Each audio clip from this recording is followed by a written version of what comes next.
Olá pessoal, eu sou Miguel Brito, presidente e fundador do Brasil Grande. Estou aqui com o Vitor Nunes, que é criador da página no Twitter Hoje é no Mundo Militar Nato. Não é isso, Vitor? Hoje no mundo da Neito. É, exatamente. E nós vamos trocar um papo para poder saber mais sobre a criação da página, como ele criou, qual o objetivo e tal. O Vitor recentemente entrou no Brasil Grande, já está produzindo artigos. Agora, dia 15 deve ir ao ar o primeiro artigo dele, um artigo muito bem escrito, inclusive. Então, veio aí para somar. Vitor, obrigado pelo convite. Nada, é um privilégio, cara. Sempre. Valeu. Então, conte para nós como que foi a criação da página, qual o objetivo e tudo mais. Bom, observando os elementos assim estéticos da página, não apenas o próprio nome, né? Mas o símbolo que eu criei ali numa foto de perfil, assim, é uma clara referência a hoje no mundo militar, por exemplo. E até me incomoda um pouco, às vezes parece uma coisa meio deslocada hoje em dia pelo rumo que tomou, mas aquilo ali nasceu de uma espécie de raiva mesmo, sabe? Porque eu sempre estava ligado nessas questões assim, tudo que eu penso na minha visão, toda a minha visão de mundo, ela é elaborada a partir de uma perspectiva daquilo que seria melhor para o Brasil, na minha perspectiva, né? Então, assim, eu via algumas coisas, especificamente, assim, é inevitável falar daquele veículo. Eu via algumas coisas especificamente que me incomodavam, alguns viés, entendeu? Porque o cara, assim, se você se coloca como alguém, né, que se propõe a passar informação, não interessa quem está ganhando, quem está perdendo, você tem que falar a verdade, entende? Então, nunca foi sobre uma torcida, mas eu criei aquilo ali como uma espécie de sátira, e começou bem direcionado para isso. Só que conforme eu comecei a ganhar algum público ali, e de certa forma foi bem rápido, poxa, vejo gente ali que tá ali no Twitter há 4 anos tentando alguma coisa e não tem 1.000 seguidores. Eu consegui, hoje eu tô com quase 8.000, não, 7.000. Hoje eu tô com quase 7.000, claro. Não sou a maior das páginas que existe por aí, mas o meu crescimento em relação à base foi até rápido. Eu falei, poxa, isso aqui é interessante para começar a espalhar alguns outros ideais que eu considero importante.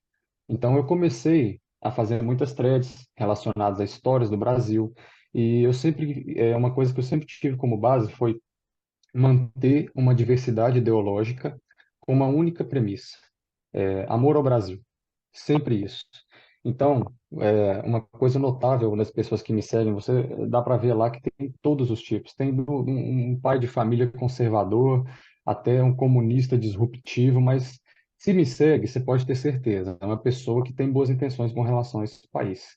Então, eu sempre bati em pautas que eu considerava nocivas, assim, para a integridade nacional, seja para a soberania, seja para as instituições, instituições de Estado, instituições sociais, né, como é a própria família. Então, sempre a página acabou tomando esse caminho. E como eu disse, às vezes eu fico pensando, poxa, será que quem chega hoje na minha página e vê tudo aquilo que eu falo e pensa, poxa, isso aí o cara começou como uma sátira ao hoje no mundo militar e hoje fala disso, parece uma coisa meio nada a ver, mas tem lá no meu banner, por exemplo, o Henry Kissinger, a, a Hillary, né? As bandeiras ensanguentadas das marcas do imperialismo do século XX, né? E é basicamente isso. A minha página ela é mais uma questão, assim, nacionalista e também de denúncia ao imperialismo. Essa é basicamente a proposta que tem hoje. E o Twitter ele acabou sendo, eu tenho assim ideais para planos de expandir isso para outras redes, inclusive o Brasil Grande eu acho que vai ser uma coisa importante para isso. E só que no momento por limitações de tempo é isso que eu tenho, então eu continuo focando no Twitter com essa proposta. Basicamente isso. Vou até mostrar aqui para a galera, compartilhar a tela aqui, a tua página, que daí a gente elucida isso aí melhor. Mas bem bacana, bem interessante. Essa premissa, né, de você pegar e de fazer uma sátira, chama muita atenção, né? A galera pega Uhum. um cara que está, entre aspas, fazendo um trabalho sério, né? Porque ele se propõe a fazer um trabalho sério. O problema é que ele não faz. e aí você expõe esse exatamente. lado que é o lado que ele não está de fato levando a sério a coisa. Deixa eu colocar aqui para a galera. Ah, inclusive, a ideia interessante aquela. Aqui, ó. Aí, ó. O Vitor tá falando é isso aqui, ó. Esse aqui é o logo. Muito bom. Esse mesmo. Muito bom, muito bom. É uma salada de elementos ali, né? Sim, sensacional, cara. Sensacional. Muito bom, muito bom. Eu costumo falar lá com a galera nossa, o nosso grupo, a gente tem que ter essas sacadas aí, essas sacadas de criatividade, porque pô, essa galera que a gente está indo contra é uma galera muito poderosa, com muito dinheiro. A única alternativa que a Uhum. gente tem é, igual eu estava falando com o Vitor, acho que ontem ou antes de ontem, é fazer uma estratégia de guerra meio Vietcong, assim, né? É isso mesmo, cara, com baixo recurso. Me dá uma K-47, uma estaca aí e vamos nessa, né? E É aí isso aí. É o o, que tem. brasi- o brasileiro tem que utilizar a criatividade. A gente é conhecido, o nosso povo é conhecido por isso, né? Essa coisa da criatividade. Então, assim, muito bacana, cara, muito bacana. E me conta, Vitor, quantos anos você tem, onde você mora, como você conheceu o nacionalismo, por que, né, você sendo jovem, adotou o nacionalismo? Porque é o seguinte, é uma coisa razoavelmente incomum. A gente espera que vire comum, né? Uhum, A gente está sim. tentando fazer com que isso torne comum. Mas por quê? Bom, eu tenho 19 anos, daqui a pouco eu completo 20. Sou mineiro e eu comecei com o nacionalismo por causa de uma consciência de nação. Eu falo muito, inclusive, isso em alguns posts meus sobre por que que o brasileiro, às vezes, não dá valor à nação que tem, às vezes por um motivo de ignorância, de falta de consciência histórica, não somente sobre o próprio povo, mas assim, adotar uma visão pragmática da história que envolve outros países, outras histórias, porque nós não temos cicatrizes que às vezes uma China da vida tem, uma Coreia tem, entendeu? Mas aquela história, cara. Eu não preciso usar crack para saber que usar crack é ruim. Eu posso ver um cracudo na rua e aprender com isso. Então a gente olha para a história de outros povos, outros países, outras cicatrizes e traumas, a gente consegue absorver isso. Então, às vezes, por uma questão de ignorância, o brasileiro não valoriza. E através da história, do meu interesse por história, apesar de eu não, assim, eu sou de exatas, eu quero ser engenheiro, mas eu sempre tive muito interesse pela história. Acabei em algum momento ali nos meus 16, 17 anos, estudando muito, assim, paralelamente, por interesse próprio. Questões de história do imperialismo, história de guerra. Eu sempre gostei muito de estratégia, de inteligência militar. é, e eu acabei, nesse meio, formando uma consciência sobre por que ter uma nação é importante? Por que a pátria é importante? Por que o meu território nacional é importante? Por que a minha etnia, as etnias que envolvem esse império étnico que é o Brasil, né? Por que que isso é importante? O que que a nação me dá? E eu cheguei à conclusão que a nação me dá a oportunidade de ser quem eu sou, da oportunidade da minha família ser quem ela é, porque a nação protege, a pátria protege a minha identidade, o meu direito de prosperar. E você vê, voltando à questão de pragmatismo histórico, você vê outras nações que foram invadidas, que foram emparelhadas por dentro, dominadas diversas vezes, e pô, aquele povo perdeu muito. Você tem histórias de antepassados daquelas pessoas que vivem hoje, e aquela galera, quem sofreu isso há gerações atrás, sabe por que que um país é importante. E são pessoas que não são ingênuas, né? E eu gostaria muito da formação dessa consciência no Brasil. Por que ter um país é importante? E uma coisa curiosa no nosso país é que ele é assim, ó, ele é muito foda, tá? O Brasil é muito Sim, foda. sim, sim, E o sim. brasileiro não dá valor. O brasileiro não dá valor. A gente tem a faca e o queijo na mão para mil e uma coisas. É literalmente um passo para poucas coisas. Isso dá uma agonia às vezes porque é uma distância tão curta, mas é um passo tão difícil de dar. E se não fosse por essa rede que se forma hoje, a gente acaba desanimando. Mas não dá, cara. o Vietcong não desanima. A gente tem que lutar com esses recursos, é com pouco mesmo, e é isso. Exatamente. Cara, você falando aí que você é mineiro, você é novo, tá, e tudo. Também sou novo, você é um pouquinho mais novo do que eu. Mas, assim, Sim. o pessoal lá do BG, a maioria é tudo mineiro, né? Você já percebeu, né? Eu já percebi que tem muito mineiro lá. Rapaz, mas aí vai se formando uma coisa interessante. E o pior, né? Olha o governador de vocês. É, cara. Que situação, Sabe? que situação. Mas aí, ó, não É. quero desvirtuar muito, não quero desvirtuar muito. Aham. A questão que você falou do Vietcong é bastante importante, porque, assim, o Brasil é um país, é uma nação rica em recursos naturais, Uhum. tem todo o potencial para se tornar uma superpotência. Já é uma potência, mas tem que se tornar uma superpotência, tem Uhum. que conseguir furar essa barreira da renda média, que existe essa maldição da renda média, né? O Brasil hoje se encontra num quadro de renda média, então a gente precisa furar essa bolha e realmente adentrar é, em mais recursos, né? Em mais renda e se consolidar como uma potência.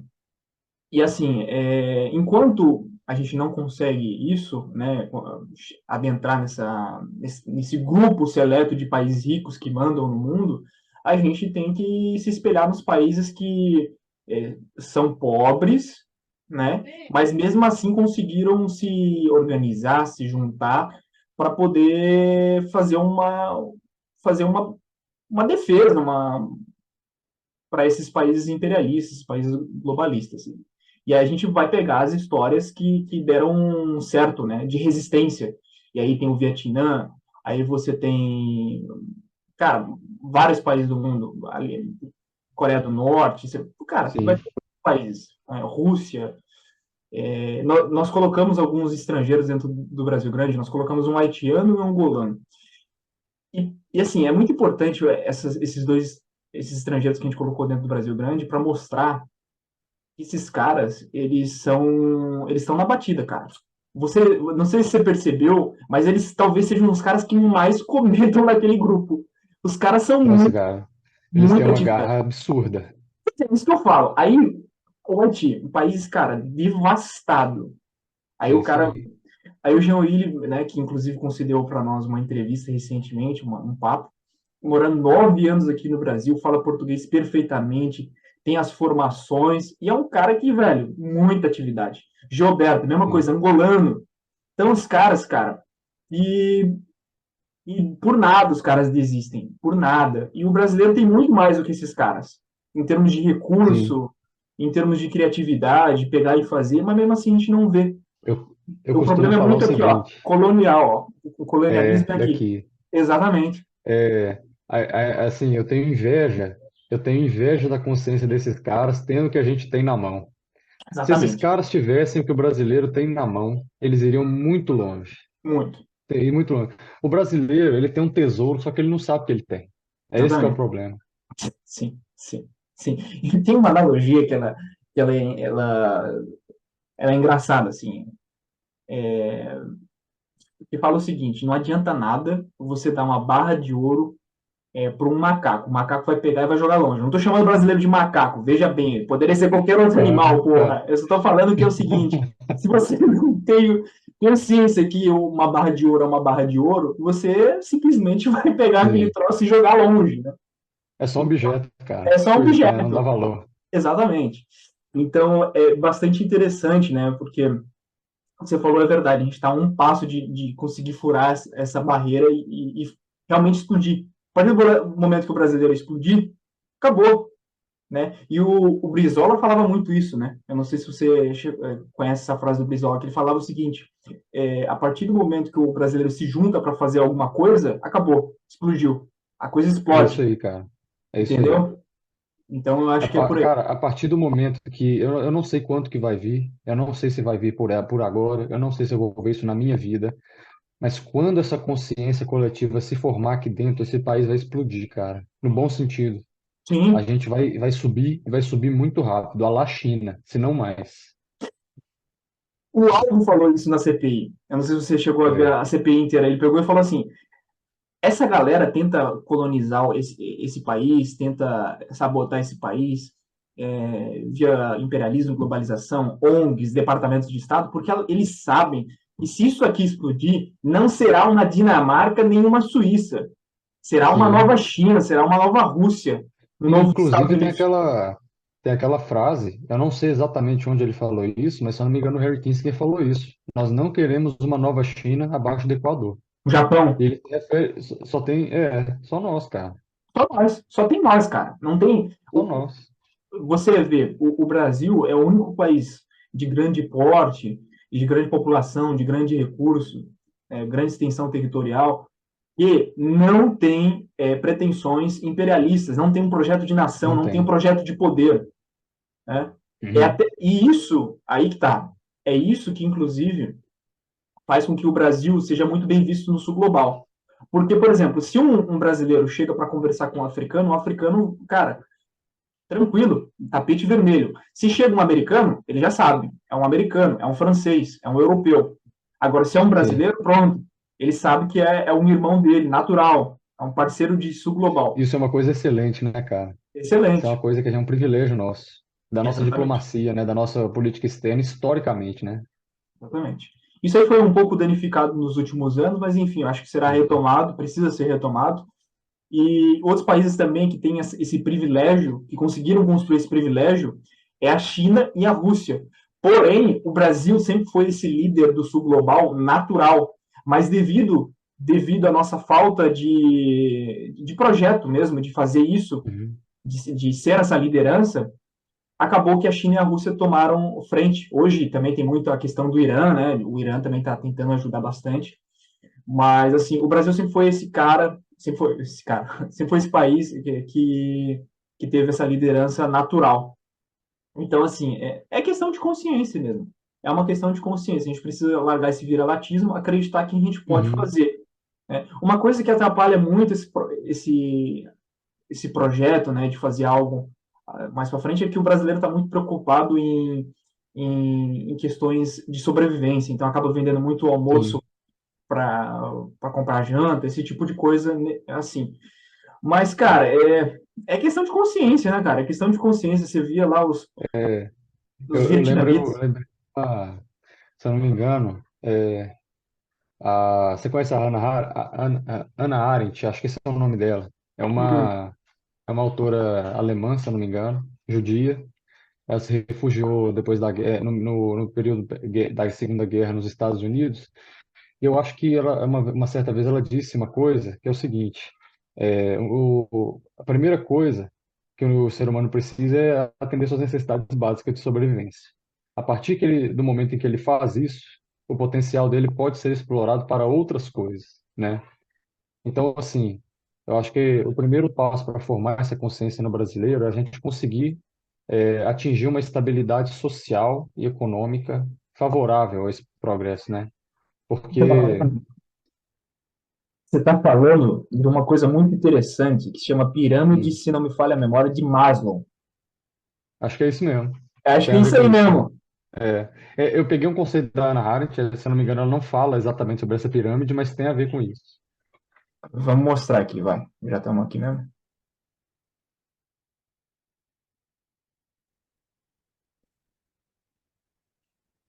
É isso aqui mesmo, cara. Olha só. É É isso isso aqui, ó. aí. Não sei se está aparecendo aí. Deixa eu dar uma Sim, reduzida. sim. Tá aparecendo. Aqui, ó. Fisiologia, respiração, comida, água, sexo, sono, homeostase e excreção. Aí depois, segurança, depois amor e relacionamento, depois estima, realização pessoal. Então, isso aqui é uma coisa que o governo ele precisa garantir. Mas garantir mesmo. Sim. Não, estamos falando realmente de, de projeto de nação, né? Não, Uhum. eu respeito de verdade mesmo o programa do Bolsa Família, mas tem que continuar, concordo Sim. plenamente, mas o melhor projeto social é o emprego, sempre será. Um emprego industrial, um emprego que é chão de fábrica, que dá segurança, que dá estabilidade, via Isso. CLT, né? Você pode falar mais A dessa... gente não pode confundir, Uhum. assim, assistencialismo. Às vezes a gente vê uma mentalidade muito comum na classe baixa aqui do Brasil, que é relativa a essa coisa de você sugar o Estado através do assistencialismo, né? Tem muito Sim, disso aqui. sim, É, essa mentalidade tem que acabar, porque o programa social, ele tem que alavancar as pessoas até uma mínima condição dela conseguir caminhar sozinha e se integrar na economia, ser economicamente ativo. Senão sim. ele não presta. Então o Bolsa Família tem que continuar, tudo isso tem que continuar, mas não com uma mentalidade sanguessuga. É para você pegar uma pessoa que não tem nada e colocar ela para ter o mínimo. É isso Sim. aí. Faz uma escadinha. Faz o seguinte, dá ali Isso. o básico para a pessoa, faz um plano de vida, né? Depois vai um Uhum, plano de carreira para ela. Começou a subir na uhum. vida, vai premiando ela. Vai premiando ela. Isso. Igual fazem na Rússia, na Hungria também fazem, por exemplo, as famílias bem estruturadas ganham dinheiro. Ganham dinheiro. A gente vai ter Uhum. que falar sobre isso também, sobre essa questão de natalidade do Brasil. O Brasil hoje ainda é uma nação relativamente jovem, mas Sim. não é aquela coisa que já foi um dia. É, Cara, inclusive, assim, o problema demográfico, na minha opinião, se a gente for pensar a médio prazo, assim, é o maior problema do mundo, não só do sim. Brasil, mas E é a do África mundo. é o continente mais jovem. É, assim, o Brasil ele tem passado por um problema de natalidade muito grande ultimamente. E esse problema ele vai estourar, não vai demorar muito tempo. A gente já viu o que acontece na Europa. Eu vi é igual eu vi outro dia, cara. Acho que foi um cara que escreveu no Twitter, tipo assim, o europeu ele quer os imigrantes fora da Europa, mas ao mesmo tempo ele não quer ter filho. E ele quer manter a qualidade de vida dele. Isso é impossível. Isso é impossível. É uma É uma realidade coisa- de vida fazendo uma guerra na Ucrânia e, pois é, e importando mão de obra barata da África. É, Isso é e não querendo complicado. ter filho. E não querendo ter filho. Vai entender. E mantendo o neocolonialismo lá na África. Né? Não, aquele negócio assim, né? No papel, você vê, por exemplo, jovens estendendo bandeiras em pontes de Londres, falando contra o uso de combustíveis fósseis. Mas aí, enquanto isso, eles estão levantando a bandeira do carro elétrico e tem um cara lá na África, numa mina de cobalto, fazendo um trabalho análogo à escravidão. Tem um cara aqui no norte de Minas, pegando lítio. Aí você fala, cara, não mudou nada, sabe? Desde a organização mercantilista passou para o capitalismo e não mudou a mentalidade colonial. O europeu continua a mesma coisa. O europeu continua a mesma coisa. E eu estava conversando com o Túlio, que é um amazônica, do norte do Uhum, país, Belém, muito bom, inclusive, país muito bom. E ele estava falando que o seguinte, a situação do norte é uma situação complicada porque normalizou, em muitos casos, trabalho análogo à escravidão. Por lá é normal, sim, por lá é normal. Aquele caso da vinícola no Rio Grande do Sul só foi denunciado porque era no sul do Brasil. Se acontece no sim, sul e no sudeste, ok. Né? Aí tudo bem, porque tem uma presença do Estado maior e esse tipo de coisa é condenada. uhum, Mas no norte, cara, e muitas vezes também no nordeste, rapaz, o que a gente acha, né? A gente acha que a escravidão acabou, mas a escravidão permanece ávida aí em vários lugares do mundo, inclusive nos países desenvolvidos, principalmente, sim. inclusive, mão de obra barata sendo importada, porque é o jeito para ter uma indústria ainda, porque a E indústria assim, tomou de conta essas pautas humanitárias, muitas vezes elas são levantadas por por uma eles. questão de interesses, né? Sim, Uma questão, por exemplo, assim, é igual o americano falar que o chinês ele está escravizando, ele está colocando muçulmanos em campos de concentração, mas os caras mataram 400 mil muçulmanos no Iraque. Então, tipo assim, é uma questão de interesse. E sobre a questão do Brasil, cara, você tem muito lugar ali no norte que só tem a fronteira do Brasil ali no mapa e ponto final. É uma questão política só, porque o Estado não está ali. É igual, velho, você consegue ir de carro numa rodovia até Macapá? Você não consegue, cara. segue, é uma É um ilha aquilo problema lá. de infraestrutura. Aquilo ali é muito problemático, cara. A Sim. presença do Estado brasileiro ali no norte, ele é muito falha. Isso é um prato cheio para quem quer violar nossa soberania. Eu, inclusive, escrevi uma thread falando sobre missões religiosas que estão aqui desde o início do século passado, sabe? Década de 20, cara. E os missionários pegando minério, atravessando na fronteira para Guiana. Você tá de Entendeu? sacanagem, cara. É assim, é uma coisa que acontece há muito tempo. E isso acontece até hoje, eu não tenho dúvida disso.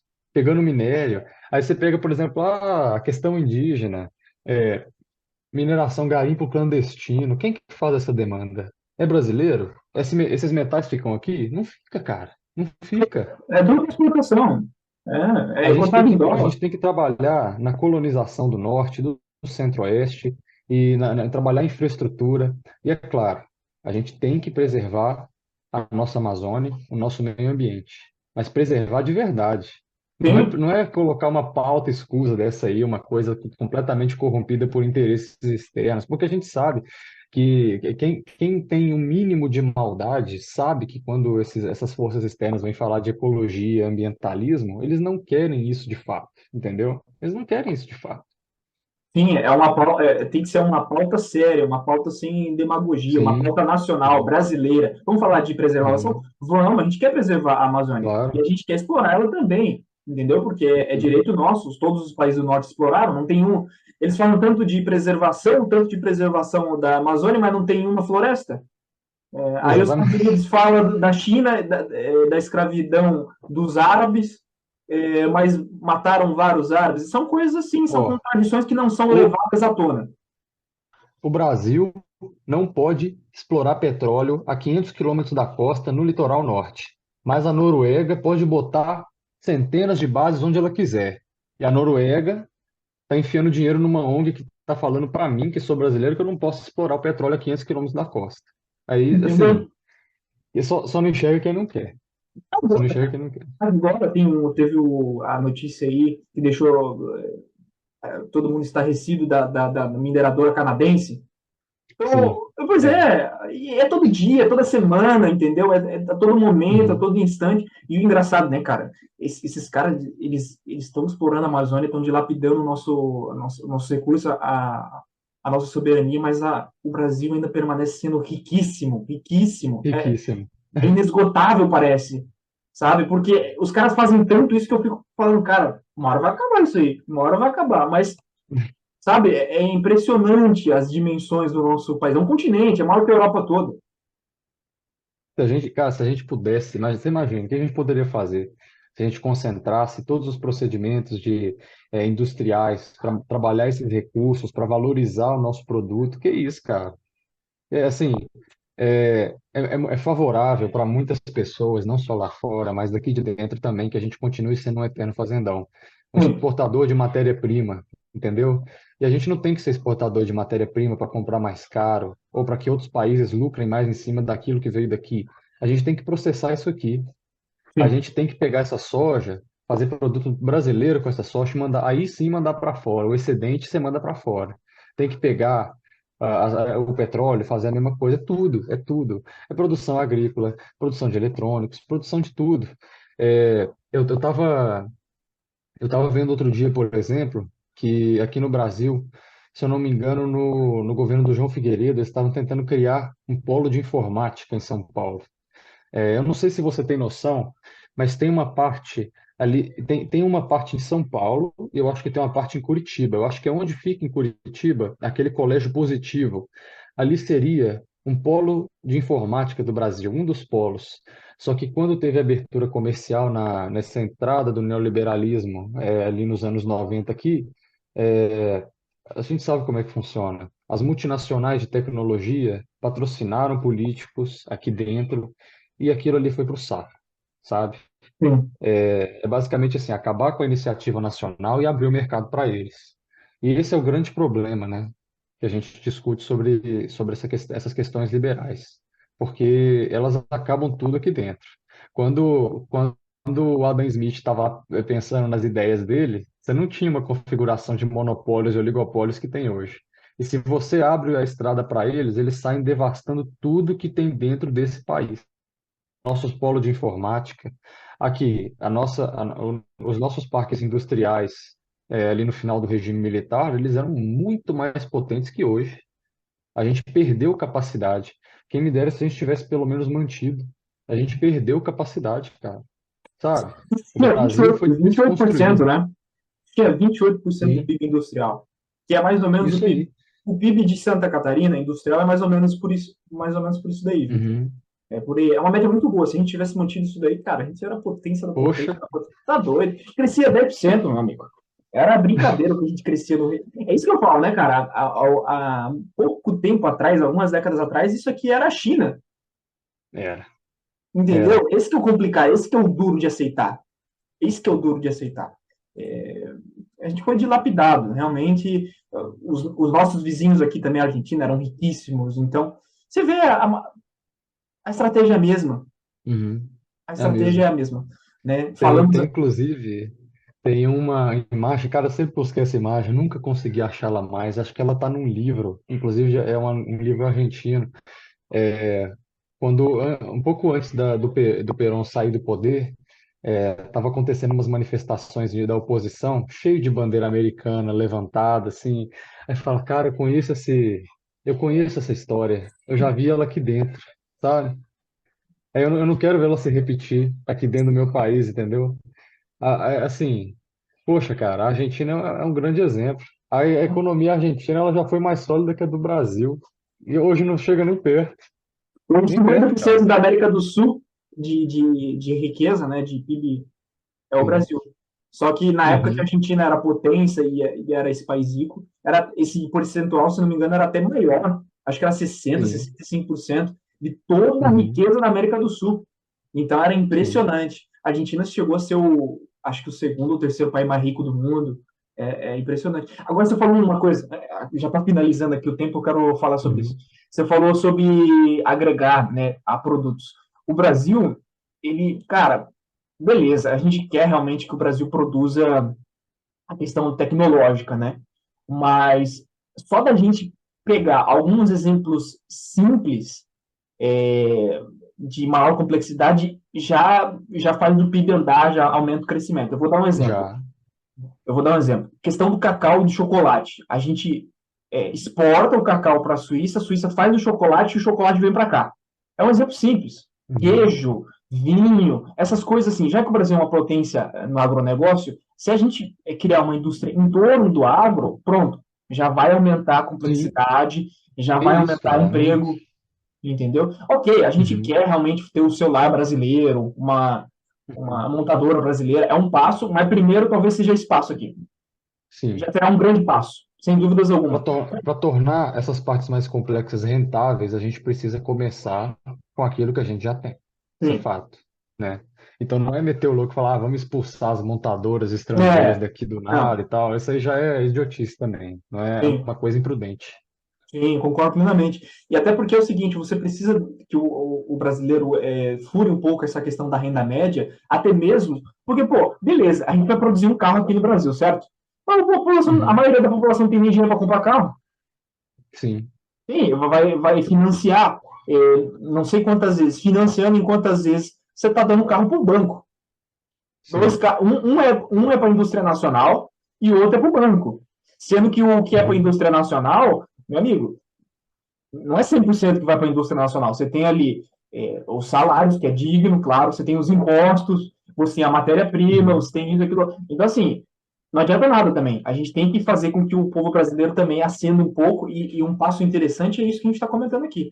É agregar um pouco mais de valor para depois dar uma estabilizada, igual a gente falou, fazer as questões Sim. das necessidades básicas, solucionando as questões das necessidades básicas, aí a gente pode dar um passo além. Falar em projeto de nação, Uhum. falar numa montadora, polo industrial E tecnológico. a gente tem que colocar, é importante colocar, assim, estabelecer uma política, na minha opinião, nacional desenvolvimentista Sim, e um estado de bem-estar social.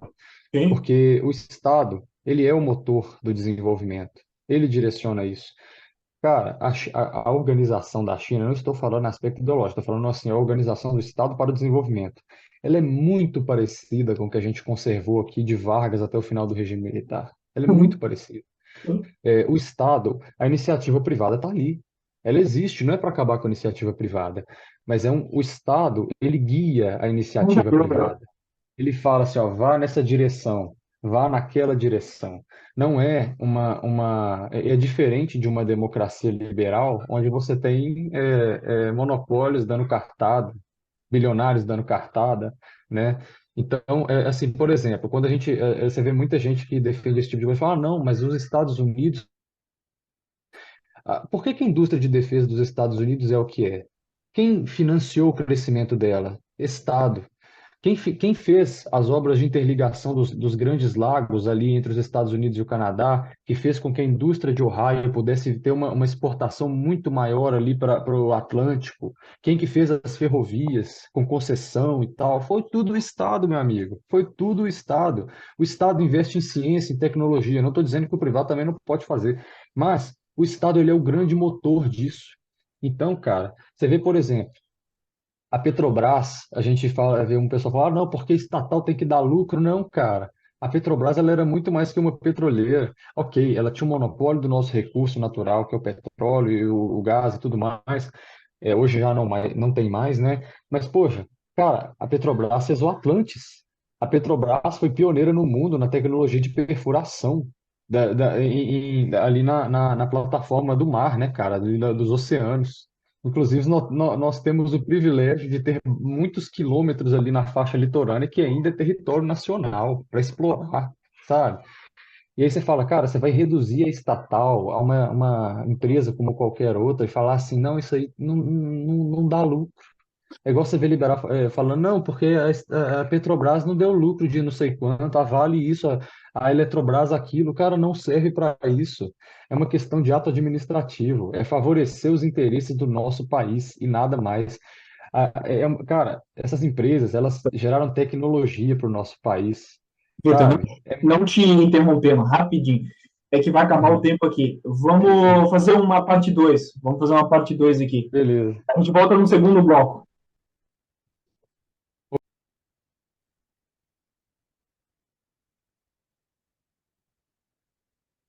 Pessoal, voltamos aqui com a segunda parte do nosso papo com o Vitor. E o Vitor estava falando da Petrobras, mas a gente já está em outro dia, então não sei nem se ele se É, lembra do que a gente estava falando. Mas assim, a gente estava num papo bacana assim sobre a questão nacional. E o Vitor devia estar falando alguma coisa muito interessante sobre a Petrobras, assim, na qual eu verdadeiramente não me recordo. Mas e aí, Vitor? tem uma semana já, cara, não tem como não. Mas e aí, Vitor, como que vai a vida uma semana depois? Ah, continua tudo estável, a mesma coisa, ocupado pra caramba, mas é isso aí, cara. A Foi gente, uma brecha de tempo nesse domingo. pois é, a gente combinou de fazer aqui essa segunda parte e aí uma hora para É. a gente poder fazer essa segunda parte aqui. Mas assim, cara, não sei nem por onde retomar o raciocínio, que a gente estava lá falando de Petrobras e como a Petrobras é a mola propulsora do desenvolvimento do Brasil. A gente está falando sobre. Agora eu lembrei um pouco do que estava falando. A gente está falando sobre a questão dessas estatais, elas não terem tido apenas uma contribuição de extrativismo, né, mas assim uma contribuição tecnológica para o Brasil, né? Com Sim. questão científica mesmo, fazendo engenharia, financiando engenharia. Acho que eu não cheguei a falar no outro papo, mas eu ia falar do robô Atlantis, né? Você ia falar Que a sobre isso. Petrobras inventou. Sim, você ia falar sobre isso. Você tava nessa linha de raciocínio aí Mas mesmo. isso aí eu ia citar como exemplo, tipo assim, que fizeram um robô Atlantis para poder avaliar a, a plataforma continental, né? Ali no que fica na faixa litorânea ali uns 500 quilômetros para lá em média, né? Depois do litoral, mar adentro, né? Que o Sim. robô é utilizado para avaliar isso, que nós somos pioneiros de um robô desse nível submarino na questão petrolífera, né? Era basicamente isso que a gente estava falando. Muito bom, muito bom. Não, a Petrobras é chover no molhado, na verdade, não tem como você falar em desenvolvimento do Brasil sem É. você falar sobre Petrobras por uma questão energética, né? O país, ele necessita, para se tornar um país de ponta, desenvolvido, de primeiro mundo, ele precisa ter uma indústria, né?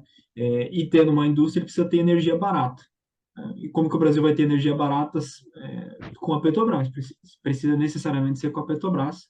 Sim, E a Petrobras, vamos lembrar, não é só uma empresa de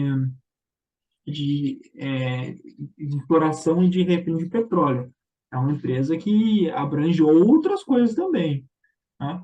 Eu não sei se eu cheguei a citar na primeira parte, mas a Petrobras ela investe em fertilizantes, inclusive está sendo arquitetado para voltar os investimentos dos Sim, fertilizantes eu e vi tal. isso aí. Então. Então é de extrema importância. Ela abrange ali toda uma questão nacional, todo um aparato estatal nacional que é de suma importância. Cara, você falou da questão da energética barata, assim. Você vê, por exemplo, não tem como a gente desenvolver um país com uma indústria potente, por exemplo, sem uma energia viável, né, por exemplo. E aí Sim. hoje a Petrobras não tem monopólio em mais nada. Antes, assim, há pouco tempo atrás, a Petrobras tinha pelo menos o monopólio da distribuição, mas a distribuidora BR, se eu não me engano, já foi parcialmente privatizada, se não totalmente, né? Foi. É, o posto BR que você vai, ele não é mesmo da Petrobras, né? Você vê lá que ele tá lá com BR e tal, às vezes tem uma coisa ali outra de Petrobras, mas ele não é da Petrobras, ele distribui, já é uma coisa privada que distribui o que é a produção da Petrobras, né? E talvez até de outras empresas também, né? E aí você tem, por exemplo, assim, é, falando de recursos naturais em geral, a gente viu essa semana, essa última semana aí, aquela questão da mineradora canadense, né, instalada no norte do país. Aí você vê, por exemplo, os países são os que mais nos atacam com discurso, com calúnias de que a gente a gente está estragando a Amazônia, a gente tem mais responsabilidade do que nunca em relação ao aquecimento global, não sei o quê. E outras questões ambientais, né? A questão mineral não tem uma correlação tão direta assim com a questão do aquecimento global, mas é uma das narrativas que eles usam, né? Aí do nada aparece uma empresa canadense aqui. Aí eu pergunto, cara, quais são os interesses, né? Não é o meio ambiente, certamente, né? É interesse Perfeito, naquilo que é nosso. perfeito. E não só isso, né? O Marcos escreveu recentemente um artigo sobre isso. Não sei se você chegou a ler. Ele Uhum, faz um paralelo sobre o incidente, né? Ambiental que tá ocorrendo lá nos Estados Unidos, no Havaí. sim. Então, é que, pô, cara, para você apontar o dedo para outra pessoa, você precisa necessariamente ter um bom histórico, né? E os países Uhum. desenvolvidos são os países que mais desmatam, que mais exploraram a natureza. O Brasil é um E exemplo. eu não sei se eu cheguei a falar disso lá no outro bate-papo, eu tô com uma dúvida aqui que sim, se sim ou não, mas é uma coisa que vale a pena retomar. Tipo assim, a gente tem hoje essa pressão por eletrificação. Aí eu estava vendo hoje uma coisa que me veio na cabeça aquele dia, sobre a composição de baterias de carros elétricos, por exemplo. Aí você vê lá um europeu. Outro dia eu estava vendo um grupo de jovens ingleses protestando lá no centro de Londres para que parassem de usar combustível fóssil em toda a Grã-Bretanha. Cara, quando você vê como que é feita, qual que é o processo para você minerar lítio, cobalto, e demais outros metais, cobre, que são necessários para fazer uma bateria dessa? Qual que é o tempo de vida útil de uma bateria dessa? Então, velho, assim, a Europa tem hoje uma reprodução da mentalidade colonial e também a América do Norte. São coisas que vendem para eles. E, cara, é uma coisa que tem, inclusive, um paralelo muito grande com a mentalidade imperialista, né? Porque se você for ver lá no início do histórico imperialista do século XIX, XVIII, eles começaram a tentar abastecer a própria a indústria, o próprio mercado, com matéria-prima de fora, né? Foi isso que, inclusive, fez com que eles saíssem da Europa, começassem a se expandir para a África e tudo mais. Velho, lá eles vendem um discurso, olha, você vai andar de carro elétrico, zero emissão e tal, mas enquanto isso na África, aqui no Brasil, tem uma mineração absurda que consome diversos químicos que são colocados ali na natureza. O transporte desse negócio é feito com diesel, entendeu? Então é uma hipocrisia pura, é limpo só no final. Mas é uma mentalidade de mercado e de império mesmo, né? Tentar roubar, não é necessariamente roubar, mas causar uma demanda daquele recurso com uma narrativa que não faz sentido até o fim, entendeu? O Brasil já é muito limpo, o Brasil já é o maior exemplo do mundo que Já, se trata nesse sentido. É uma hipocrisia, os caras estão lá pregando, né? Paz mundial, amor, não sei o quê, diversidade, preservação ambiental, mas está um garotinho lá de 12 anos, 8 anos, numa mina de cobalto lá na África. sim. É muito complicado essa questão. E essa coisa do petróleo é uma hipocrisia gigantesca, porque a gente sabe a gente conversa com pessoas da área, e elas falam, cara, é impossível fazer essa transição energética no tempo que se está se falando. É impossível, é Não tem impossível. como, não é possível. E até mesmo os países de terceiro mundo vão demorar muito mais tempo. Ah, ok. Se você fizer uma transição energética na Dinamarca, que é do tamanho da minha cidade, aí beleza, entendeu? É. É outra história, mas o Brasil é um continente. Eu quero ver se você fazia Não, transição e energética não é na só o Rússia, tamanho, cara.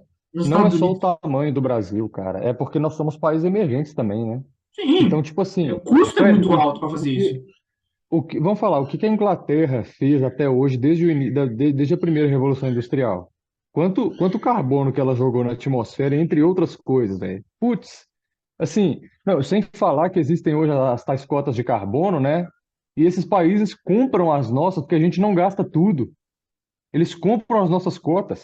Então você vai, como é que você consegue chegar para o Brasil e chamar e falar que é um país sujo, ambientalmente falando, né? Não, não é, cara, não tem como. A nossa matriz energética ela é muito limpa, ela é muito sustentável. E assim, é claro, mas a hidrelétrica ela tem um preço ambiental para o alagamento de grandes áreas, você move povoados, você acaba com habitats naturais de determinadas espécies, é verdade. Mas, cara, o que você faz nessa vida que não tem custo? Tudo tem um custo, cara, ambiental, sabe? A gente tem que fazer a gestão a gestão e compensação desses custos, né? A fim de Óbvio, preservar a natureza. Mas você óbvio. vender uma narrativa de que uma determinada alternativa tem zero custo ambiental, isso é mentira. Não, não existe isso, cara. Nem energia solar é assim. Nada é assim, entendeu? Porque envolve a exploração de matéria-prima. É simples. Eu vou além, né? Você falou aqui, tudo tem um custo, mas isso é para a vida, na verdade, né? Qualquer coisa É. que você for fazer vai ter um custo, rapaz, né? Seja positivo ou negativo, é engraçado como eles tentam, na política, é, passar essa ideia, né? De arco-íris, Uhum, essa coisa assim, é muito bonita, como se as coisas não tivessem um custo. Tudo tem um custo, rapaziada. Tudo tem um custo. Na política não seria diferente, né? Ainda mais quando se trata de países, de população, de pessoas, de coisas tão grandiosas. Cara, isso aí uhum. tem uma gestão gigantesca. A gente está falando do futuro da humanidade, do futuro das nações, e parece que a galera tá brincando, né? Assim, não tem muito que falar quando se trata dessas narrativas, dessas agendas. É uma coisa assim, é fantasiosa. Não tem outra palavra para descrever. Porque se você colocar na ponta do lápis alguém que tem noção disso tudo, você vai ver, cara, não tem como, né? Só que é aquela coisa, né? Essa agenda também é utilizada também muito por uma questão ali de controle, de redução, Sim. né? São Essa ideias. agenda, o início dela, tipo assim, cara, ela só tem uma maquiagem bonita. É uma coisa fabricada, porque esse tipo de coisa, se as pessoas que estão por trás disso chegassem para você e falassem literalmente a intenção delas, ninguém ia aceitar um negócio desse, porque é muito absurdo. Então eles dão uma maquiada e colocam isso na mídia para você ficar com uma impressão de que aquilo ali é plenamente justificável. Eu Sim. lembro de uma vez eu estava conversando com uma amiga e ela falando assim, achando maravilhoso, falando porque algum representante do governo Biden tinha falado que ia auxiliar a preservação da Amazônia no Brasil e tal. Ela falou, nossa, porque os Estados Unidos têm políticas ambientalistas assim pro resto do mundo que são excelentes e não sei o quê. Eu falo, pô, cara, olha o tamanho da ingenuidade, sabe? É esse tipo de coisa que a gente acaba caindo e perdendo. É mais uma vez, eu volto naquela questão, um pragmatismo histórico. Porra, cara, é o país que jogou a gente laranja no Vietnã. E o país que estabeleceu zona de exclusão aérea no Iraque. A Shell tá lá explorando, talvez até a Chevron também. Aí você vai falar, velho, esse país tem credibilidade para impor alguma coisa ao meu? Não tem, cara, não tem. E a gente estava falando também de uma questão assim, de viabilidade energética de recursos aqui dentro do Brasil sobre projetos, né, cara? Infraestrutura ali para o norte e tudo mais. Cara, a falta do Estado, ela tem um problema muito grande nisso aí. Hum. Ali, Eu acho que eu cheguei a citar no outro também que você não tem uma estrada que chega, uma rodovia que chega lá Não na tem China. lá. Você citou. É, Exatamente. É uma ilha, né, cara, basicamente. eu descobri isso porque eu gosto de ver aqueles canais de viagem. Os caras falam, vou fazer uma viagem ali pro extremo norte da América do Sul. E Sim. os caras, para chegar quero ir no Amapá. O cara tinha que passar lá pela Venezuela, fazer uma curva para a direita, entrar pelo norte do estado até chegar na capital, Hum. porque não tem nenhuma ponte. Dá para você ir totalmente dentro do Brasil, mas você tem todo um problema ali com balsas e tal, porque demora, e você não tem um acesso de via rápida. O projeto da Transamazônica foi parado em muitos pontos, né? E, por exemplo, Manaus também não é uma capital acessível dessa forma, tão acessível quanto poderia ser. E olha que é uma cidade super importante, né? Uma cidade muito grande. E isso abre precedente para tanta coisa, cara. Narcotráfico, assim, é, é, mi- esquemas ilegais de contrabando de minérios, de riquezas do nosso país, que são, assim, indispensáveis, cara. Sim, e ali é uma região muito rica em tudo que você possa imaginar. Você tem uma tabela Sim. periódica, né? Toda, toda. Você pega ali do primeiro elemento ao último elemento, você vai conseguir encontrar praticamente tudo em abundância na Amazônia, o que é absurdo, assim, né? É uma riqueza inesgotável. E isso entra em outra coisa que nós estávamos falando lá no outro bate-papo, que é, por exemplo, como que o Brasil, ele é um país grandioso em diversas coisas, as pessoas às vezes não têm noção disso. Tipo assim, Sim, é, nós estamos a um passo de muita coisa. Eu estava pensando nisso hoje. Nós estamos a um passo em diversas questões. A gente, assim, falta só um passinho para chegar lá. Mas o nosso pé está concretado no chão. Então, é meio que assim, a gente está vislumbrando uma coisa que está logo ali, está na frente, mas a gente não consegue dar um passo porque sim, nosso pé está preso, entendeu? E aí a gente engessado. pode citar, vamos falar nessa questão. São ONGs, são políticos comprados, fabricados e financiados que, cara, ainda são eleitos, né? Então a gente pensa assim, tem uma questão de consciência da população acerca disso aí. É, porque se esse povo está lá é porque eles estão ganhando votos, então tem o financiamento da campanha dessas pessoas, um PSOL, um UP da vida aí, e outros partidos, né, que não necessariamente de esquerda, mas de direita também tem muita coisa, né, porque muitos são americanófilos, né, os Sim. famosos neocons, e é, essa é uma questão também, porque a gente tem muita matéria-prima ali, nós queremos desenvolver a nossa indústria, mas ao invés da gente ter o monopólio pelo menos assim uma parte de domínio daquilo que é nossa mineração, nosso extrativismo em geral, da exploração dos nossos recursos para desenvolver nossa indústria, a gente não tem. Aí vai lá, tem um monte de ONG que, sei lá, tem ONG canadense aqui no Brasil, mas tem uma mineradora canadense lá explorando nosso ouro, mas a gente não pode. Se a gente fizer na semana que vem saiu uma reportagem lá no New York Times falando que a gente está destruindo a Amazônia de novo, entendeu? E eu estava até conversando, porque talvez alguém aí tenha visto, eu tenho um jabutizinho, né? Que Sim. aí você tem que fazer todo um negócio do IBAMA para ele, etc. E aí eu estava mostrando isso para uma amiga canadense minha, uma garota de Quebec. E ela ficou impressionada, porque eu estava falando das leis ambientais do Brasil, e ela falou: Nossa, a gente não tem nada disso aqui. E ela disse que, pô, ela só ouve na televisão falar que o Brasil destrói a Amazônia, que o Brasil tem políticas ambientais horríveis. Ela não fazia noção. Para você ter uma ideia, as políticas ambientais do Brasil, ao que tudo indica, são muito mais rígidas que as canadenses, por exemplo, pelo que ela estava me falando. Porque lá não tem Mas, nada disso. Lá não tem nada disso, mas, cara. Aí o que eu tenho que fazer um documento para o bicho silvestre, que eu tenho que fazer, que ter diversas autorizações para desmatar uma área. Então, assim, tem aquilo o que o Aldo fala muito, né, do Código Florestal, que é uma ele coisa. fez isso que eu ia falar. Exatamente. Exatamente. Você tem, aqui no Brasil, né? Você tem que deixar uma área que você não pode tocar. É uma área intocada. Não Então, assim, pode.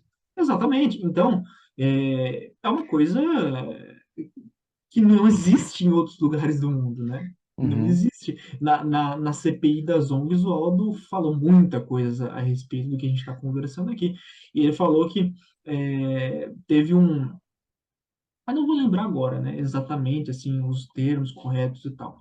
Mas ele disse que teve um tratado, sei lá, no, nessas reuniões internacionais, esses encontros internacionais, há muita coisa que é assinado, assim, né? Você tem os memorandos, os entendimentos e tal, mas que não necessariamente aquilo ali vai realmente virar algo concreto, né? Vai depender muito Uhum, da vontade política dos países de sim, fazerem aquilo se tornar uma coisa concreta.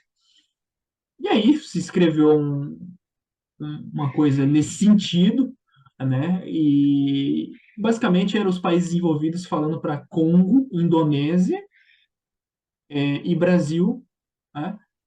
Assinarem tipo um tratado assim falando para a questão ambiental. E basicamente o que falava nesse tratado era que o Brasil, o Brasil, a Indonésia e o Congo teriam muitas travas para explorarem uhum, os seus próprios recursos naturais. E o que é em comum entre esses três países são três países com uma biodiversidade muito grande, com recursos naturais muito fartos e praticamente intocados. Né? E praticamente sim. intocados. Então, assim, o que a gente vê é uma hipocrisia muito grande. Né? Os Estados Unidos desmatou grande parte das suas florestas, a Europa praticamente não tem floresta alguma. E assim, quando você vai analisar ponto a ponto, realmente os países que têm algum tipo de floresta, algum tipo de coisa nesse sentido, são países de terceiro mundo. Tá? É aquela clássica fala, né? Fazendas aqui em cima e as florestas lá embaixo. Exatamente. Exatamente. Eles não têm direito de fazer floresta, de fazer fazenda como nós fazemos, né? De fazer a sua produção e tudo mais. Basicamente assim, cara, é uma coisa assim, vamos congelar o máximo que dá esses caras, a gente explora tudo que dá aqui em cima, desenvolve tudo que dá, até o talo, até o nível zero, e a hora que a gente precisar de recursos, a gente tem aí o sul global para poder explorar. Né? E o que me chama a atenção é que, pô, por exemplo, vamos pegar o exemplo aqui da Europa. Pô, onde fica o Parlamento Europeu? Fica na Bélgica. Você quer ver mais atrocidade do que os belgas fizeram no Congo africano? Rapaz, não, é nível assim, é engraçado, cara, porque esse discurso é mais assim de direitos humanos, e que eles justificam muitas coisas pelos direitos humanos e tal, vem muito ali desse antro ali do Atlântico Norte, né? Cara, o que que esses caras fizeram, entendeu? Quem são essas pessoas? É igual eu falo pra muita gente, tipo assim, você vê uma Sônia Guajajara da vida, abraçada com um herdeiro da coroa britânica, cara.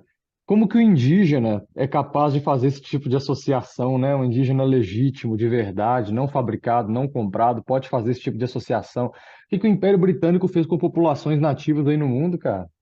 Sim, É absurdo. e assim, da questão belga, era um negócio tão absurdo que eles faziam zoológicos humanos. E eles Isso, na França também. cortavam os braços de pessoas, as mãos. Era um negócio, uma atrocidade gigantesca. E E, a gente está falando do início do século XX até. sim, Tinha compartilhamento ali no zoológico misto, né? Tipo assim, lá em Paris, se eu não me engano, você tinha os zoológicos que tinham os animais e tal, e as pessoas junto.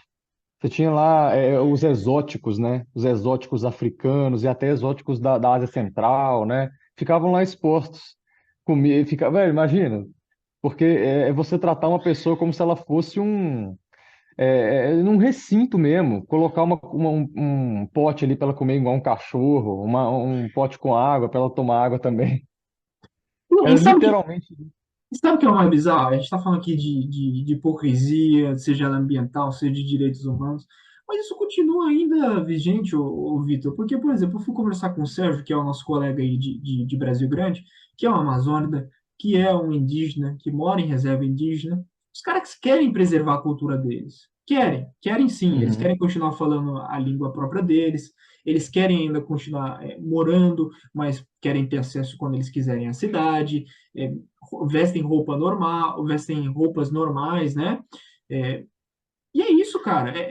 Vive como um ser humano completamente normal. E ele fala, cara, eu não quero assistencialismo, não. Eu quero só o que é meu por direito. Eu quero preservar a minha cultura. Quero que o Estado destine uma verba para a gente, porque é de direito nosso, porque a gente é cidadão comum, então é recolhimento de impostos. Esse recurso tem que ser direcionado para a gente, Uhum. assim como qualquer outra cidade, como qualquer outra. o estado, região, e é isso, não tem nada além disso. E para os debates, quando se trata de Amazônia, e quando se trata de indígena, que chame os verdadeiros indígenas e os verdadeiros amazônicos para poder debater. Nada além sim. disso. Nada além disso. Só que o que acontece? Quando acontece uma COP30, igual aconteceu agora no Belém do Pará, você vai ver os índios que estão lá. Ou é tudo comprado, né, indígena que já vai com o discurso pronto, e a maioria dos indígenas ali não são indígenas. Basicamente moram já na cidade, até podem ter um traço, pode ter sangue indígena, mas o sujeito já não vive mais aquele dia a dia, é um sujeito que foi para a universidade e já está operando sobre a mentalidade ongueira. Vem uma ONG, vem um instituto ali e fala: você é indígena, você é de sangue vermelho, então vem cá, deixa eu te explicar como que você tem que proceder para proteger Aliciando, né? É um para proteger, aliciamento. para proteger o teu povo.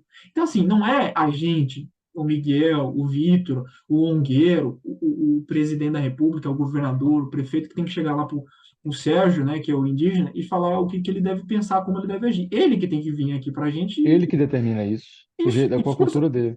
discursar isso, entendeu? E Eu os vou caras continuam falar, fazendo isso. eu vou contar uma história, só enquanto eu mudo de ambiente, porque a Boa. iluminação aqui não está muito favorável. É, tipo assim, eu tive a oportunidade uma vez, porque as universidades federais, elas têm esse esquema de, às vezes, acolher alguns indígenas para estudar, e vêm do país inteiro. Eu conheci dois indígenas, um baiano e um amazonense. E esses dois, eu fiz uma pergunta para eles, tipo assim, como que você vive a sua cultura hoje em dia, com essas roupas, com esses equipamentos, a modernidade chegando? Que assim, não que um indígena não possa ser moderno, mas isso não é comum dentro das aldeias mais tradicionais que você vê, das comunidades. E ele me falou assim: então, cultura não é sobre isso. A nossa cultura continua e a gente se adapta ao atual. E eu achei isso muito bonito, cara, porque muitas vezes o discurso que essas ONGs chegam para a gente falando é como se ele tivesse que retornar, e é como se, vamos falar, o homem branco está tirando deles, ou os demais estão tirando deles a oportunidade de ser quem eles são, colocando, impondo isso como determinadas coisas, assim, mas de fato, aí você vê uma forçação grande, você vê essa forçação de barra com eles voltando a falar, por exemplo, uma Sônia Guajajara da vida, que utiliza muitas vezes dessa questão estética indígena, né? Você vê lá, na hora que está no off, a pessoa aparece com uma roupa, entre aspas, normal. Quando ela está lá numa gravação com a embaixadora americana, ela aparece toda trajada, a caráter e não sei o quê. Mas sendo que isso não é símbolo de cultura, ainda mais uma pessoa. Assim, é claro que é símbolo de cultura, mas não é um símbolo obrigatório de cultura. Tanto que é uma pessoa comprada também, principalmente por causa disso, né? Então, a questão cultural, nós não estamos abusando de indígenas de forma alguma. Eles são parte do todo. Você é de uma região do país, eu sou de outra. Você tem suas coisas específicas dentro da sua cultura e eu tenho as minhas. Verdade. Não vai ser, assim, não vai ser um estilo de vida que veio depois, vamos dizer, da colonização da América do Sul que vai tirar isso de você. É claro que existem comportamentos abusivos, mas não é isso que a gente está fazendo. Tem a questão das Guianas que eu citei lá no outro, por exemplo, que os ingleses aliciaram indígenas para tomar uma parte do nosso território. Eu pergunto, o que esses indígenas ganharam hoje? Nada, nada. Foram enganados, foram enganados. E quem ganhou nessa aí foi o Império Britânico, entende? Então, hoje em dia a gente tem, se eu não me engano, três personagens, né, que lideram esse tipo de coisa, que seria a Sônia Guajajara, e tem uma lá que tem um nome esquisito também, ela é bem jovem, né, ela tem uns 18 anos, de 18 a 20 anos, um negócio assim, e ela apareceu também, acho que ela ganhou um prêmio num evento desses, que estava lá até a Greta lá, né, mas é basicamente isso, cara. Quando você vê uma pessoa que não tem história, vamos falar, por exemplo, o Sérgio. Eu vi o negócio do Sérgio lá quase todo, e o cara tem história. O cara, você É. vê que ele é integrado ao ambiente, ele não é uma pessoa vazia de propósito. Quando você vê as narrativas desse tipo de pessoa como uma Sônia Guajajara da vida, nada bate. você vê que ela é uma pessoa que está ali conduzindo um discurso completamente artificial. É uma pessoa que surgiu do nada com aquela imagem, entendeu? Dentro de um partido que por si só já é muito suspeito. E agora ela está aí falando sobre questão ambiental, inclusive até rolou discordância dentro do governo, né? Eu não sei exatamente quanto que foi isso, mas eu acho que o Lula foi alguma decisão do Lula sobre exploração de recursos na Amazônia, que foi favorável ao recurso na Amazônia. Ele disse alguma coisa disso, ou tomou alguma decisão quanto a isso, e aí teve uma discordância interna. Isso aí até saiu em alguns jornais. É, então, cara, não tem como você conciliar esse tipo de iniciativa com os interesses nacionais, porque isso não é pró-ambiente, isso não é pró a vida das pessoas aqui, do cidadão brasileiro, isso é sabotagem, é puramente sabotagem e exploração, é isso. Sim, perfeitamente. Eu vi alguma coisa nesse sentido aí que você está falando, que o Lula disse que ia sim explorar, ia sim estudar a Uhum. questão do petróleo na Amazônia, e mesmo que, partes, alas ali do governo estivessem falando que não. Então, assim, o que a gente espera do Lula é isso daí, né? Que ele acene até pro diabo, né? Ele vai assinar para todo mundo, né? Ele assina para o ambientalista, ele assina para o sindicato dos petroleiros, para a Petrobras, e assim ele acaba agradando ninguém. É isso daí que é o Lula, né? Como Eu diz o. vi o Rui Costa Pimenta, né, o presidente do PCO, fazendo uma avaliação parecida com isso, ele meio que dizendo que o Lula está entre duas paredes, porque é, cara, o PT, o Lula, tem um projeto de país, assim, deles, não estou dizendo que se é bom ou se é ruim, mas eles têm um projeto próprio e, a princípio, ele não é muito compatível com as iniciativas dessa parte mais ongueira, né, e tal. Só que tem uma ala do governo que é formada inteiramente disso, por funcionários, por exemplo, da Open Society, funcionários de ONGs. Marinho. Então, cara, o Lula ele tá engraçado, porque tem hora que ele fala coisas assim acertadíssimas e tem hora que ele fala outras coisas. Parece que ele dá um chute para um lado, um chute para o outro. Ele tá enclausurado num cubículo assim. Ele quer, dá a impressão que dá é que gostaria de falar aquilo, tudo que ele pensa sobre as ambições dele, do partido dele, mas ele não pode deixar isso ir muito longe, ele tem que ter um controle sobre isso, senão a estrutura que ele está hoje vai colapsar, né? Ele pode, inclusive, perder um governo, cara, por um troço desse. Eu não duvido que ele seria derrubado, né, por vias institucionais, entre aspas, numa dessa aí. Mas aí eu falo uma coisa que a gente teve uma conversa extensa hoje no nosso grupo. Eu não sei se você teve. Eu não Você vi, não, teve. não vi, não. Pô, foi sensacional, mas foram muitos áudios ali no nosso grupo. E assim, o Rubão falou uma coisa interessante a respeito disso aí que você está falando.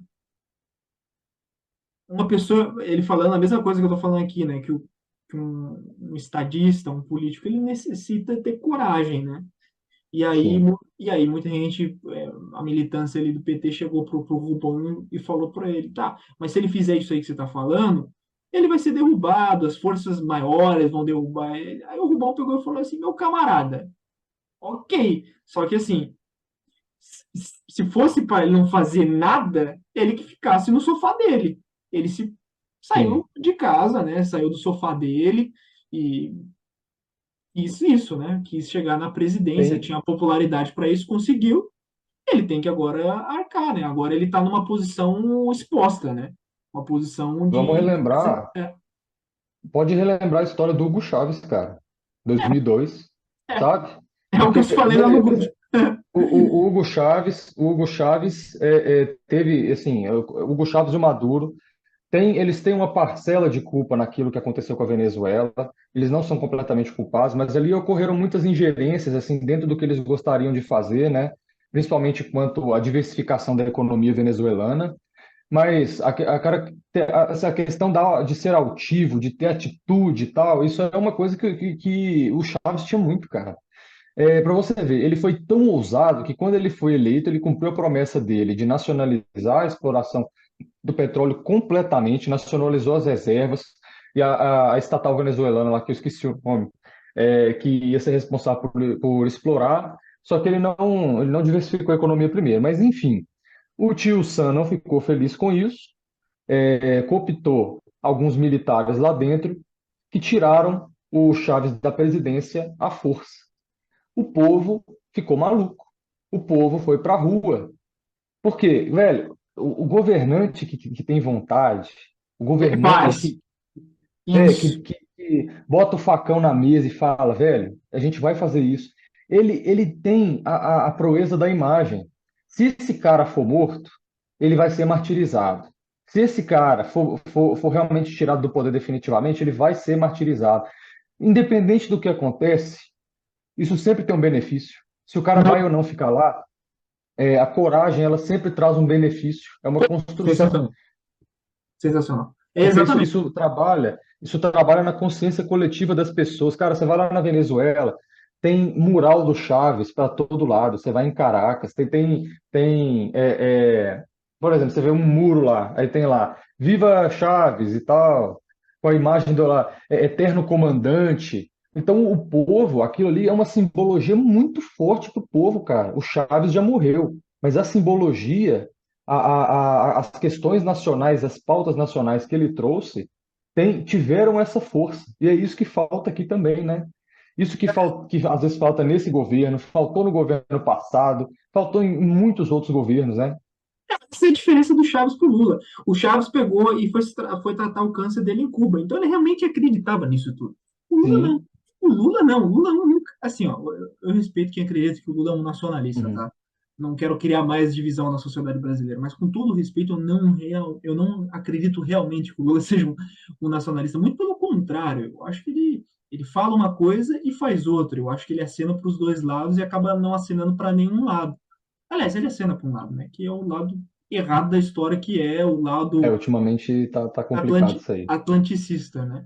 Mas perfeito, essa questão da Venezuela é um exemplo que eu citei hoje lá no nosso grupo em discussão. Exatamente essa discussão aconteceu lá no grupo. E olha que eu E, não vi.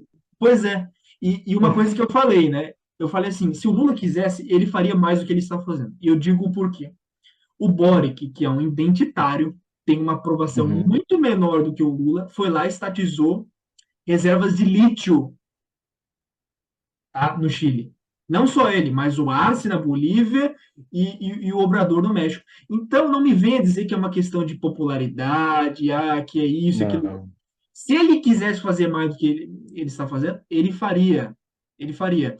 Tá? Então, assim, a questão da estatização da Eletrobras, a prioridade de compra da Braskem via Petrobras, que já, Sim. a Petrobras disse que A, não vai fazer e tinha a prioridade. Uma série de coisas que já a passou. questão de salvar a Vibras, por Pois é, exemplo, tem uma série de né? questões aí que facilmente ele resolveria. Pô, a questão da Vibraz, cara, o BNDES existe para quê, então? Se- Porque o BNDES Uhum. eu só vejo sendo utilizado para comprar jatinho subsidiado para empresário. Pega o crédito subsidiado e dá para a Vibraz. Pô, já existe, já funciona, já é de ponta, já tem a tecnologia Aqui, mundial. a gente é uma ótima alternativa. Outro dia eu falei lá no meu Twitter que uma ótima alternativa para a indústria de defesa no Brasil seria a exportação, porque nós não somos um país como os Estados Unidos ou como a China, que tem condição de construir, de fazer o projeto e construir um B-52, por exemplo, que é um avião extremamente caro, dando um exemplo que não é avião necessariamente, mas qualquer tipo de equipamento muito caro. Nós não temos nem capacidade de fazer esse tipo de equipamento, e os que a gente tem, a gente não tem capacidade de usar com exclusividade, porque senão a rentabilidade não completa. A gente ainda não tem como sustentar isso, como os Estados Unidos fazem, por exemplo. E uma ótima alternativa para a indústria de defesa do Brasil seria a questão da exportação. E vale lembrar aqui da história do Iraque. Eu sou de Minas Gerais, muita gente daqui do estado trabalhou no Iraque, pela Mendes Júnior, teve equipamento da Avibras indo para lá, ainda no governo do Saddam, teve cooperação tecnológica, e foi a mesma coisa, assim, naquela época não era exatamente o BNDES, né, fazia isso, mas é, durante o final do regime militar ali, até 81, 82, como é que funciona isso? Você utiliza a capacidade ociosa da sua indústria, do que você tem, para poder alavancar. Se eu não me engano, naquela época a Avibras ela não estava numa época tão boa assim, por exemplo, e mesmo assim, eles utilizaram esse método para conseguir dar uma levantada no capital da empresa. E conseguiram. Então, cara, é uma questão de vontade política. Muita coisa é uma questão de vontade política. Prioridades Sempre que o é. cara tem, né? De agradar a base dele e tudo mais. É, outra coisa é o cara que realmente considera essas coisas importantes e ganhar uma eleição, né? Aí já é outra conversa. De alta conversa. Vitor, estamos finalizando aqui o nosso tempo. Beleza. E, assim, vamos. Eu tô com uma ideia aqui, eu vou conversar contigo em off, mas eu tô pensando em fazer isso daqui um bloco. Tipo um. Tipo uma. Não um bloco. Um programa do nosso canal. Sim, Entendeu? pode fazer. Uhum. Mas a gente conversa mais isso no privado. Mas eu agradeço quem assistiu aí e até Foi um uma privilégio, próxima. gente. Muito obrigado.